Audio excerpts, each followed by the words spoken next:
નમસ્કાર દર્શક મિત્રો, હું સોનલ ત્રિવેદી. સંપૂર્ણ ન્યૂઝમાં આપનું સ્વાગત છે. જોઈએ આજના મુખ્ય સમાચાર. પાલનપુરની હોટલ સોનાએ સેવ ટામેટાના થાળીમાં ગ્રાહકને પધરાવી ગરોળી. ગરોળી મિશ્રિત ભોજન ભૂલથી આવ્યો હોવાની હોટલ માલિકે રજૂ કરી કેફિયત. બનાસકાંઠામાં અપમૃત્યુના બનાવોમાં થઈ રહ્યો છે સતત વધારો. દિયોદરમાં વીજ કરંટ લાગવાથી વખાના યુવકનું નિર્જીવ મોત. તેમજ ડીસામાં ચિત્રાસણીના યુવકે ટ્રેન નીચે લગાવી મોતની છલાંગ. પાલનપુરમાં અવાવરૂ કુવામાં ખાબકેલી ગાયને સેવા અપાવી યુવકોએ બક્ષ્યું નવજીવન. 150 ફૂટ ઊંડા કુવામાં ફસાયેલ ગૌ માતાને 4 કલાકની જહેમતના અંતે બહાર કઢાઈ. વરસાદી તાંડવની અસર શાકભાજી બજારમાં વર્તાઈ. પાલનપુરમાં ડીસામાં શાકભાજીની આવક ઘટતા ભાવમાં થયો ડબલ વધારો. સંપૂર્ણ ન્યૂઝ આપણે આવડીના તેરવી. ઇન્ટરનેટ ઉપર સંપૂર્ણ ન્યૂઝ જોવા લોગિન કરો www.youtube.com/સંપૂર્ણ ન્યૂઝ. જોઈએ સમાચારો વિગતવાર. પાલનપુરના રેલવે સ્ટેશન નજીક આવેલ સોના હોટલમાં આજે એક ગ્રાહકને પીરસવામાં આવેલ ભોજનની વાનગીમાં ગરોળી જોવા મળી હોવાનો બનાવ પ્રકાશમાં આવ્યો છે. જોકે ગરોળી મિશ્રિત વાનગી જોતા ગ્રાહક ભડકી ઉઠ્યો હતો અને આ અંગે હોટલના માલિકને રજૂઆત કરી હતી. તો હોટલના માલિકે માત્ર ભૂલ થઈ હોવાનું જણાવી મન બનાવી લીધું હતું. ત્યારે આ હોટલમાં વેચાતી ખાદ્ય ચીજોની શુદ્ધતા અંગે અનેક પ્રશ્નો ઉઠવા પામ્યા છે. પાલનપુરના ખોડિયાર મંદિર વિસ્તારમાં રહેતા અશોકસિંહ મફાજી રાજપૂત નામના યુવકે આજે રેલવે સ્ટેશન રોડ પર આવેલી હોટલ સોનામાંથી સેવ ટામેટાનું ભોજન પાર્સલ મંગાવ્યું હતું. જોકે આ પાર્સલ ખોલતા જ વાનગીમાંથી એક ગરોળી જોવા મળી હતી, જેને લઈ આ યુવક હેબતાઈ ગયો હતો અને ગરોળી મિશ્રિત વાનગી લઈ હોટલ સોનામાં પહોંચી ગયો હતો. જોકે હોટલના માલિકને આ વાનગી બતાવી હતી ત્યારે હોટલના માલિકે પોતાની ભૂલ કબૂલવાના બદલે માત્ર ભૂલ થઈ હશે કઈ ઉડાવ જવાબ આપ્યો હતો, જેને લઈ અશોકસિંહ વાનગી સાથે સિવિલ હોસ્પિટલમાં દોડી આવ્યા હતા અને અશુદ્ધ ખાદ્ય ચીજ વેચનાર હોટલ સોનાના માલિક સામે ભારે રોષ ઠાલવ્યો હતો. હોટલમાં જમવાનું ભાઈએ પૈસા આપ્યો મને 70 રૂપિયા લઈને સોના હોટલમાં ગયો. એક ચણા મસાલા લીધું 40 રૂપિયાનું, એક 30 રૂપિયાનો સેવ ટમાટર લીધું. એ ભાજી પેક કરીને મને આપી. હું લઈને દુકાન ઉપર ગયો. એક ભાજી પાર્સલ કરી ચણા મસાલા ઘેર મોકલી આપી અને એક સેવ ટમાટા અમે રાખી. બે ભાઈ થાળીમાં કાઢી અને જમતા હતા. 12 રોટલી ખાઈ રહ્યા. એના પછી મને ખબર પડી કે અંદર લવિંગનું પત્તું છે. તો મેં કીધું આ ફેંસી જોઈ લઈએ તો અંદરથી ગરોળી નીકળી આવવામાં.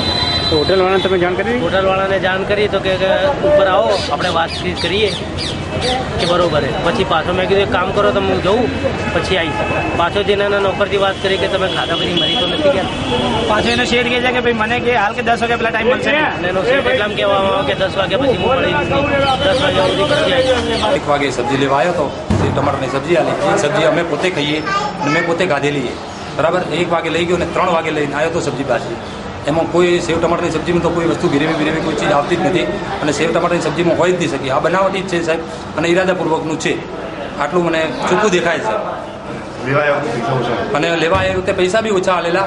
પૈસાને રકઝક પૈસાની બહુ કરતો હતો અને કે આટલા ચાલો તેમ છતાં મેં કીધું ના પૈસા તો પૂરા થશે તો કે ના મારા 10 ઓછા લો. હું સ્ટેશનનો ઓન તેમ જેવું તેવું બોલતો હતો. મેં કીધું ના 10 ઓછાની મારા શેઠ હાજર નથી અને પૈસા તારે પૂરા આપવા પડશે. આટલું મને કીધું. સમાન આ બનાવથી હોટલ સોનામાં વેચાતી ખાદ્ય ચીજોની શુદ્ધતા સામે અનેક પ્રશ્નો ઉઠવા પામ્યા છે. ત્યારે ક્રૂડ એન્ડ ડ્રગ્સ વિભાગ અશુદ્ધ ખાદ્ય ચીજ વેચનાર હોટલ સોના સામે શિક્ષાત્મક કાર્યવાહી કરે તેવી લોકોમાં ઉગ્ર માંગ ઉઠવા પામી છે. પાલનપુર માળી સમાજના અને ડાયમંડ એસોસિએશનના પ્રમુખ શ્રી જયંતિભાઈ પઢિયારના પિતા શ્રી મોહનભાઈ લક્ષ્મણભાઈ પઢિયારનું ગત તારીખ 26/9/2013 રોજ તિરુપતિ ખાતે કિસાન ટ્રેનમાં ભારત ભ્રમણ યાત્રાએ ગયે ત્યારે તિરુપતિ દર્શન દરમિયાન નિધન થયું હતું. તેઓશ્રીની અંતિમ વિધિ પણ ત્યાં જ તેમના પરિવારજનોએ કરી હતી. દરમિયાન આજ રોજ સ્વર્ગીય મોહનભાઈ પઢિયારનું બેસણું લક્ષ્મણ ટેકરી હોલ પાલનપુર ખાતે સાંજે 4 થી 6 વાગ્યા સુધી રાખવામાં આવેલ. આ બેસણામાં શહેરના પ્રતિષ્ઠિત નાગરિકો, આગેવાનો, રાજકીય આગેવાનો, વેપારીઓ, પત્રકારો તથા સગા સંબંધી સ્નેહીઓ વિશાળ સંખ્યામાં જોડાયા હતા અને દિગ્વંત આત્માની શાંતિ માટે પ્રાર્થના કરી શ્રદ્ધાંજલિ વ્યક્ત કરી હતી.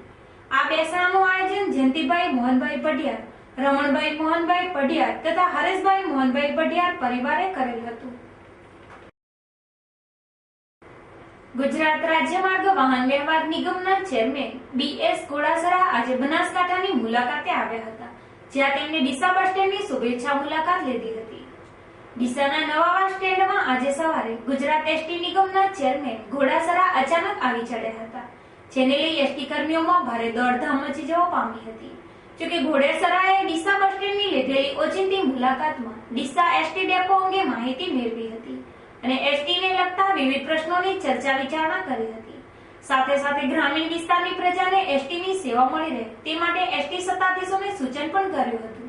ના, એમાં ખાસ તો આજે આપ જાણો છો કે ડીસા અને કાંકરેજ બે તાલુકાનો ગરીબ કલ્યાણ મેળા જે હતો અને એમાં મારે આવવાનું થયું, એટલે એ કાર્ય પૂર્ણ કરી અને અમારો જે ડેપો છે ડીસા છે તો એની એક શુભેચ્છા મુલાકાત લઈ એમને થોડું રિવ્યૂ પણ કરું, એમના કંઈ નાના મોટા પ્રશ્નો તો જાણકારી પણ મને મળે અને સાથોસાથ સેન્ટ્રલ ઓફિસમાં કોઈ પેન્ડિંગ ઇસ્યુ હોય તો એ પણ મને યાદીમાં આવે અને કેવી રીતે વધારે સારામાં સારું સુચારુ સંચાલન એ જનતા માટે થાય એના માટે ખાસ કરીને અધિકારીઓ સાથે બેઠા છું. આમ ગુજરાત એસટી નિગમના ચેરમેને આજે ડીસા બસ ડેપોની ઓચિંતી મુલાકાત લેતા એસટીના સત્તાધીશો હરતમાં મુકાઈ જવા પામ્યા હતા. જોકે આ મુલાકાત ઔપચારિક શુભેચ્છા મુલાકાત હોવાનું તેમને જણાવ્યું હતું. ડીસા પાલિકા દ્વારા સ્થળ ચકાસણી કર્યા વિના આડેધડ અપાયેલ મંજૂરીના કારણે રિલાયન્સ કંપની દ્વારા શહેરના રાણપુર રોડની વચ્ચે 4G વાયરલેસ ટાવરનું કામ શરૂ કરી દેવાતા રહીશોનો રોષ સાતમા આસમાને પહોંચી ગયો છે. તેથી રહીશો દ્વારા પાલિકા વિરુદ્ધ આંદોલનના ભણકારા સંભળાવા લાગ્યા છે. શહેરના રાજમાર્ગો ઉપર કચરાપેટી મૂકવાના મુદ્દે વિવાદોમાં સંકળાયેલી ડીસા પાલિકાના સત્તાધીશોની અણાવડતના કારણે વધુ એક વિવાદ સર્જાયો છે. પાલિકા દ્વારા શહેરના વિવિધ વિસ્તારોમાં રિલાયન્સ કંપનીને 4G વાયરલેસ 11 ટાવર ઉભા કરવાની મંજૂરી અપાઈ છે, જેમાં સ્થળ ચકાસણી કર્યા વગર આડેધડ મંજૂરી અપાઈ છે. જેમાં શહેરના રાણપુર રોડ ઉપર સરકારી કોલ્ડ સ્ટોરેજ આગળના રોડની અંદાજે 7 ફૂટ અંદર એટલે કે રોડ વચ્ચે ટાવર ઉભો કરવા ખોદકામ શરૂ કરી દેવાયું છે. રાણપુર રોડ આજુબાજુના રહીશો બંધાતા સરકારી કોલ્ડ સ્ટોરેજના કારણે પહેલેથી જ પરેશાન છે. તેથી કોલ્ડ સ્ટોરેજના એમોનિયા વાયુથી જાનહાનિ સર્જાવાની દહેશતથી રહીશો લડત ચલાવી રહ્યા છે. ત્યાં આ વધુ એક આફતની જાણ થતા રહીશોના ટોળેટોળા દોડી આવ્યા હતા અને ટાવરનું ખોદકામ અટકાવવાના પ્રયાસો કર્યા હતા, પરંતુ કંપનીના કોન્ટ્રાક્ટરે ખોદકામ માટે પાલિકાની મંજૂરીનો કાગળ બતાવતા રહીશો સમસમી ઉઠ્યા હતા. સમસમી ઉઠેલા રહીશોએ પાલિકાના અણધડ વહીવટ સામે બળાપો વ્યક્ત કરી ઉગ્ર વિરોધ નોંધાવ્યો હતો. જોકે પાલિકાના પ્રમુખ ડોક્ટર તેજલબેન પટેલે આ બાબતે કંઈ પણ કહેવાનો ઇનકાર કર્યો હતો. શહેરના અન્ય વિસ્તારોમાં ટાવર માટે પાલિકા દ્વારા અપાયેલ મંજૂરી સામે રહીશોમાં ઉહાપો જાગ્યો છે. તેથી આગામી સમયે ટાવરનો વિવાદ વકરવાની શક્યતા છે. ડીસાના ભોપાનગર નજીક રેલવે ટ્રેક ઉપર કપાઈ જવાના કારણે એક 25 વર્ષીય યુવકનું કરુણ મોત નીપજતા ભારે ચકચાર મચી જવા પામી હતી. આ મામલે રેલવે પોલીસે અકસ્માતે મોતનો ગુનો નોંધી લાશને પીએમ અર્થે મોકલી આપી હતી.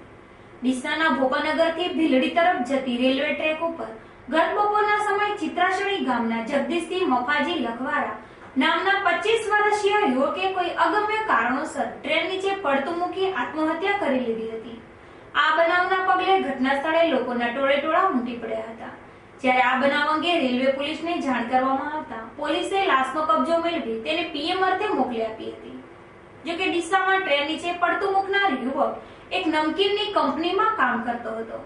તેણે કયા કારણોસર આત્મહત્યા કરવી પડી તે પ્રશ્ન લોકોમાં ચર્ચાઓ પામ્યો હતો. દિયોદરમાં આજે વીજ કરંટ લાગવાના કારણે વખા ગામના 35 વર્ષીય યુવકનું મોત નીપજતા ભારે ચકચાર મચી જવા પામી છે. જોકે આ મૃતકને રેફરલ હોસ્પિટલમાં તાત્કાલિક સારવાર ન મળતા તેનું મોત નીપજ્યું હોવાના લોકોએ આક્ષેપ કર્યા છે. દિયોદરમાં વીજ કરંટ લાગવાના બનાવ વિગતે કંઈક એવી છે કે વખા ગામનો 35 વર્ષીય પ્રહલાદભાઈ લીલાભાઈ ઠાકોર જે આજે સવારે દિયોદરના જૂના બસ સ્ટેન્ડ નજીક આવેલ એક શોપિંગ સેન્ટરમાં કામકાજ અર્થે આવ્યો હતો, જ્યાં ખુલ્લા વીજ વાયરને અડકવાથી આ યુવક વીજ કરંટમાં સપડાયો હતો. જોકે સ્થાનિક લોકોની મદદથી આ યુવકને વીજ કરંટથી બચાવી આવ્યો હતો અને તેને તાત્કાલિક સારવાર અર્થે 108 મારફતે દિયોદરની રેફરલ હોસ્પિટલમાં ખસેડાયો હતો. જોકે હોસ્પિટલમાં એક પણ તબીબ ફરજ ઉપર હાજર ન હોવાથી આ યુવકનું હોસ્પિટલના બિછાને જ કરુણ મોત નીપજ્યું હતું, જેને લઈ લોકોમાં હોસ્પિટલના સત્તાધીશો સામે ભારે રોષ ઉઠવા પામ્યો હતો.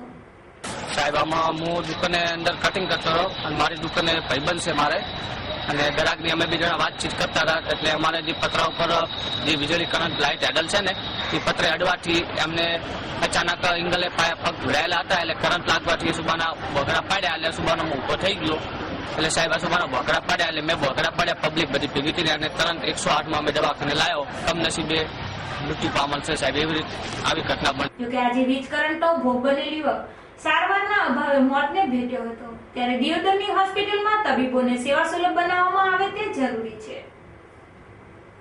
પાલનપુર ગોબરી રોડ ઉપર આવેલ એક ખેતરમાં અવાવરુ કુવામાં ગાય ખાબકી હતી. 150 ફૂટ જેટલા ઊંડા આ કુવામાં તરફડિયા મારતી ગાય માતાને ફાયર બ્રિગેડ અને સ્થાનિક સેવાભાવી લોકોની મદદથી હેમખેમ ઉગારી લેવામાં આવી હતી, જેને લઈને મોતના મુખમાં ધકાયેલ ગૌ માતાને નવજીવન મળી જવા પામ્યું હતું. પાલનપુરમાં રખડતા પશુઓની સમસ્યા જટિલ બની ગઈ છે. રખડતા પશુઓની સમસ્યાના ઉકેલ માટે તંત્રના લાખ પ્રયત્નો ઉપર કેટલાક સ્વાર્થી પશુપાલકો પાણી ફેરવી રહ્યા છે. જોકે માત્ર પશુઓના દૂધમાં જ રસ રાખતા કેટલાક પશુપાલકો પશુઓને હરાયા ઢોરની જેમ બજારમાં રખડતા છોડી મૂકે છે, જેને લઈ ખોરાકની શોધમાં ભટકતા કેટલાક પશુઓ ક્યારેક મોતને પણ ભેટતા હોય છે. જોકે રસ્તે રખડતા પશુઓને ક્યારેક ઘાસ પાણી મેળવવા માટે મોતનો સામનો કરવો પડતો હોય છે. જોકે આવો જ એક બનાવ પાલનપુરના ગોબરી રોડ પર બન્યો હતો, જેમાં ખોરાકની શોધમાં ભટકતી એક ગાય ઊંડા કૂવામાં ખાબકી પડી હતી. ગોબરી રોડ વિસ્તારમાં કાણાદ સ્કૂલની સામે જે એક ફાર્મ હાઉસ આવેલું છે, ત્યાં આગળ એક ગાય ઊંડી કૂવામાં પડી ગયેલી. 100-150 ફૂટ જેટલું હતું. તો ત્યાંથી ભગવાનભાઈ હેમાભાઈ પટેલે મને જાણ કરી કે જીતુભાઈ આપણે ગાય નીકાળવી છે. તો મેં અમૃતભાઈ જોશીને ફોન કર્યો. તો અમૃતભાઈ 5 જ મિનિટમાં 2 ફાયર મોકલી આપ્યા અને બહુ જહેમતથી કમસે કમ 4 કલાક પર જહેમત કરીને મારા એકતા પરિવાર સેવાદળ ટ્રસ્ટના બધા છોકરાઓ, ટ્રસ્ટીઓ, જે સભ્યો બધા છે અને આજુબાજુ ખેતરોવાળા જહેમતથી બહાર નીકાળી અને નીકળ્યા પછી થોડે પાણી બીજું પાયું ને એ નીકળી ગઈ. પાલનપુર નગરપાલિકા ફાયર સ્ટેશન પર અમૃતભાઈ જોશી ઉપપ્રમુખશ્રીનો લગભગ 1:30 વાગે ફોન આવેલો કે જીતુભાઈ ઠાકોરના ઘરની સામે કોઈ ફાર્મ હાઉસ છે, તેની અંદર એક ગાય પડી ગયેલી છે. કમસે કમ 90 થી 100 ફૂટ કૂવો ઊંડો હતો. અમે અને અહીંના આજુબાજુ રહીશી તથા બીજા છોકરાઓ તથા જીતુભાઈ ઠાકોર તથા આ બધા ભેગા મળી અને ખૂબ જહેમત ઓછા મોટા 4 થી 5 કલાક સુધી અમે મહેનત કરી અને ગાયને એકદમ જીવિત હાલતમાં અને રોડ પર જતી ને ગાય બચાવી. પાલનપુરના ગોબરી રોડ ઉપર આવેલ ભગવાનભાઈ હેમાભાઈ પટેલના ખેતરમાં બપોરના સમયે એક ગાય આવી ચડી હતી. ખોરાકની શોધમાં ભટકતી આ ગાય ખેતરમાં આવેલ અવાવરુ કૂવામાં ખાબકી પડી હતી. 150 ફૂટ ઊંડો આ કૂવો પાણીથી ભરેલો હોય કૂવામાં પટકાયેલ ગાય બચવા માટે તરફડિયા મારી રહી હતી. જોકે આ ગાયને બચાવી લેવા માટે ખેતરના માલિકે સ્થાનિક નગરસેવકને જાણ કરી હતી, જેના પગલે નગરસેવક જીતુભાઈ ઠાકોર અને એકતા પરિવારના સભ્યો તાબડતોડ ખેતરમાં દોડી આવ્યા હતા, જ્યાં ફાયર ફાઈટરની મદદથી ગાયને બચાવવા રેસ્ક્યુ ઓપરેશન હાથ ધર્યું હતું, જેમાં 4 કલાકની લાંબી જહેમતના અંતે કૂવામાં ખાબકેલ ગાયને હેમખેમ બહાર કાઢવામાં આવી હતી. બનાસકાંઠામાં ડીસા અને દાંતા ખાતે છેલ્લા ચરણમાં ગરીબ કલ્યાણ મેળા યોજાયા હતા, જેમાં ગરીબ લાભાર્થીઓને સરકારની વિવિધ યોજનાના લાભ હાથોહાથ આપવામાં આવ્યા હતા. ડીસાના એક કોલ્ડ સ્ટોરેજ ખાતે રાજ્ય સરકારના મંત્રી લીલાધરભાઈ વાઘેલાના અધ્યક્ષસ્થાને ગરીબ કલ્યાણ મેળો યોજાયો હતો. ડીસા તેમજ કાંકરેજ તાલુકાના આ ગરીબ કલ્યાણ મેળામાં 3000 લાભાર્થીઓને મંત્રીના વરદ હસ્તે ₹11.56 કરોડની સહાય ચૂકવવામાં આવી હતી. આજે ડીસા ખાતે ડીસા પ્રાંત કક્ષાનો ગરીબ કલ્યાણ મેળો યોજાઈ ગયો અને એ મેળાની અંદર 3000 જેટલા લાભાર્થીઓને 5 કરોડ ને 71 લાખ જેટલા જે સહાય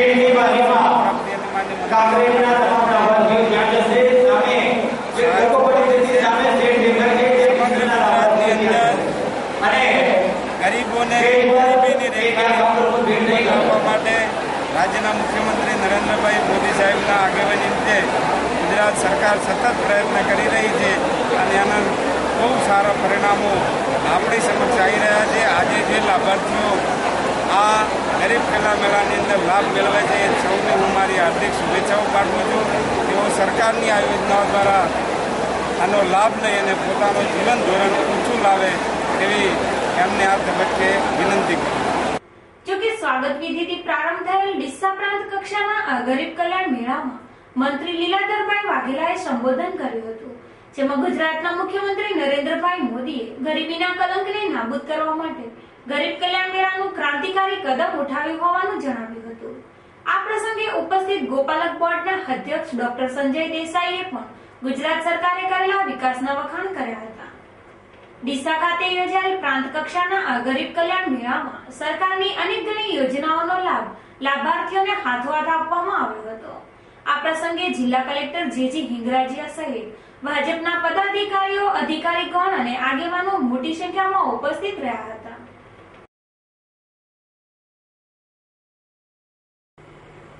ડીસા ખાતે રાજ્ય સરકારના રોજગાર મંત્રી લીલાધરભાઈ વાઘેલાના અધ્યક્ષ સ્થાને પ્રાંત કક્ષાનો ગરીબ મેળો યોજાઈ ગયો હતો.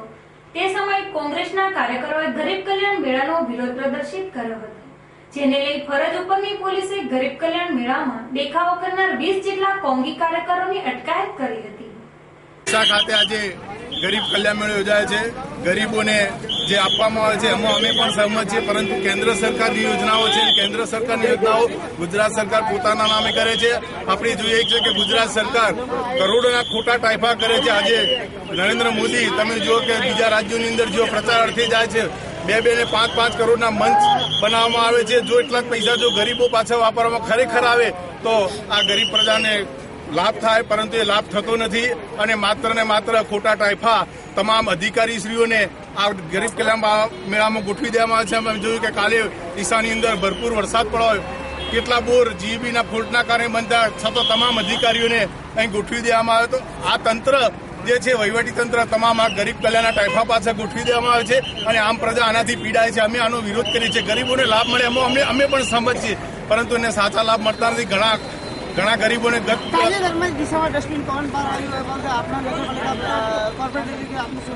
ડસ્ટબિન જે બહાર આવ્યું અમે જોયું કે માત્ર 1500 રૂપિયાનું ડસ્ટબિન હતું અને 13,540 રૂપિયાની ડસ્ટબિનની કિંમત હતો. ભાજપ આ મોટું કૌભાંડ કર્યું છે. એના વિરોધમાં પણ અમે કોંગ્રેસ, યુથ કોંગ્રેસ એની છે બધા આગામી દિવસમાં મોટું આંદોલન આપવાના છે. ભાજપનો એક જ મુદ્દો છે, માત્ર ને માત્ર ભ્રષ્ટાચાર કરો, અને અમે એના વિરોધમાં આજે તમામ કોંગ્રેસ, યુથ કોંગ્રેસ, મહિલા કોંગ્રેસ અહીંયા ગરીબ કલ્યાણ મેળામાં આવ્યા હતા, પરંતુ અમને અંદર જવા દેવામાં આવે નહીં અને અમારી અહીંયા ધરપકડ કરવામાં આવે છે. આ ખોટા ટાઈફા જો બંધ નહીં કરવામાં આવે તો આગામી દિવસોમાં પણ અમે ઉગ્ર આંદોલન કરીશું. તમે પણ જુઓ છો કે કેટલાક પુષ્કળ પૈસા ખર્ચવામાં આવે છે અને પૈસા જો ગરીબો પાછળ ખરેખર ખર્ચવામાં આવે તો ગરીબોને સારો લાભ મળે. ગુજરાતની ભાજપ સરકાર દ્વારા ખોટા વચનો આપવામાં આવે છે. કેન્દ્ર સરકારની વિવિધ યોજનાઓ રાજ્ય સરકાર પોતાના નામે ચડાવી લોકો સાથે છેતરપિંડી કરી રહી છે તેવા આક્ષેપો સાથે ડીસા કોંગ્રેસના આગેવાનોએ ડીસામાં યોજાયેલ પ્રાંત કક્ષાના ગરીબ કલ્યાણ મેળાનો ઉગ્ર વિરોધ કર્યો હતો, જેને લઈ હરકતમાં આવી ગયેલ ફરજ ઉપરની પોલીસે વિરોધ પ્રદર્શિત કરનાર કોંગી આગેવાનો પ્રકાશ ભરતિયા, દીપકભાઈ પટેલ, પીવી રાજગોર, અમૃતભાઈ દેસાઈ સહિત 20 જેટલા કાર્યકરોની અટકાયત કરી હતી. બાદમાં ગરીબ મેળો પૂર્ણ થતા તેમને છોડી મૂકવામાં આવ્યા હતા.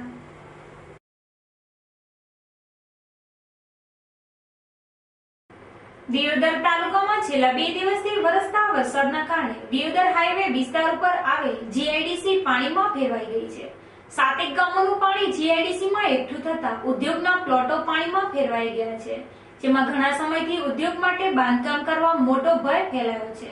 ત્યારે ઉલ્લેખનીય છે કે દિયોદર શહેરમાં આવેલ જીઆઈડીસી ઉદ્યોગથી વંચિત છે, જેમાં જીઆઈડીસી અત્યારે જોવા જઈએ તો માત્ર પ્લોટો ફાળવેલ છે અને ઠેર ઠેર પાણીનો ભરાવો અને બાવળોથી ભરપૂર છે. ત્યારે આ ઉદ્યોગ માટે પ્રખ્યાત ગણાતી જીઆઈડીસીમાં વર્ષો જૂનો પાણીનો પ્રશ્ન હલ કરવામાં આવે તેવી જનતાની ઉગ્ર માંગ છે.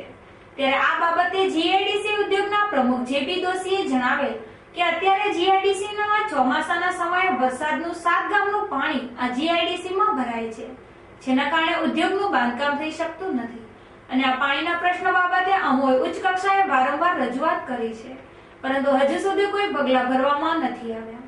તો આ બાબતે ઉચ્ચ કક્ષા દ્વારા આ પાણીના પ્રશ્નો બાબતે નિવારણ લાવવામાં આવે તો આ જીઆઈડીસી ઉદ્યોગથી ધમધમતી થઈ શકે છે.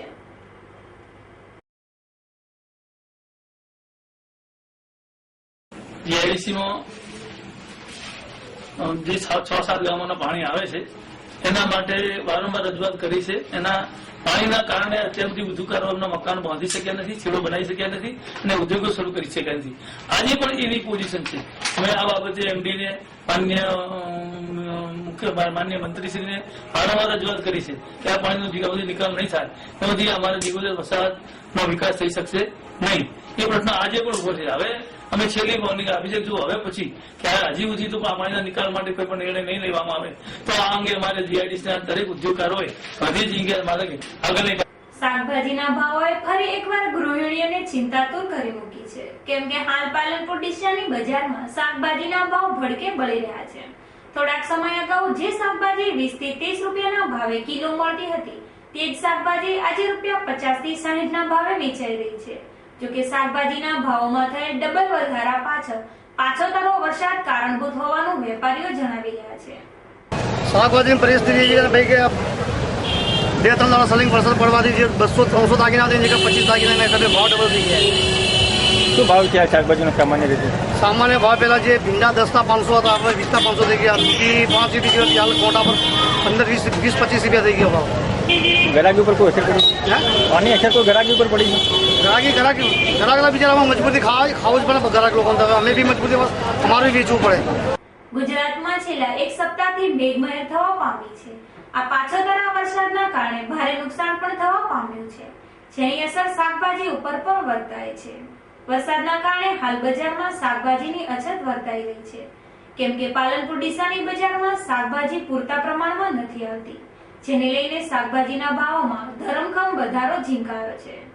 આમ સામાન્ય સમયે ₹25 થી 30 માં વેચાતી શાકભાજી હાલ ભાવ વધારાના કારણે ડબલ ભાવે વેચાઈ રહી છે, જેને લઈને ગૃહિણીઓના પાકીટ હળવા થઈ રહ્યા છે. પાલનપુરમાં શાકભાજીનો વેપાર કરતા વેપારીઓનું કહેવું છે કે પૂરતા પ્રમાણમાં શાકભાજીની આવક નથી થતી, જેને લઈ શાકભાજીના ભાવ ડબલ થયા છે.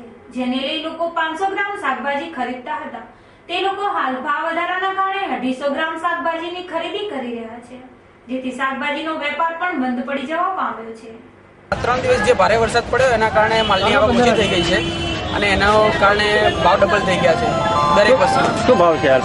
જે પેલા 20 રૂપિયા કિલો વેચાતું એના અત્યારે 40 રૂપિયા થઈ ગયા છે. દરેક વસ્તુમાં એવું થઈ ગયું છે, ભાવ ડબલ થઈ ગયા છે. આને કોઈ ગ્રાહકી ઉપર અસર પડી? ગ્રાહકીમાં જે હવે જે રીતે માલ લોકો ઉઠાવતા હતા 500 લેતા હતા એ 250 લે છે. કિલો લેવાવાળા 500 લે છે. એમના બજેટના રીતે એ લોકો પણ હવે લેતા થઈ ગયા છે. આમ વરસાદી તાંડવના કારણે શાકભાજીના ભાવો આસમાને પહોંચ્યા છે, જેને લઈ ગરીબ અને મધ્યમ વર્ગની ગૃહિણીઓનું બજેટ ખોરવાઈ જવા પામ્યું છે.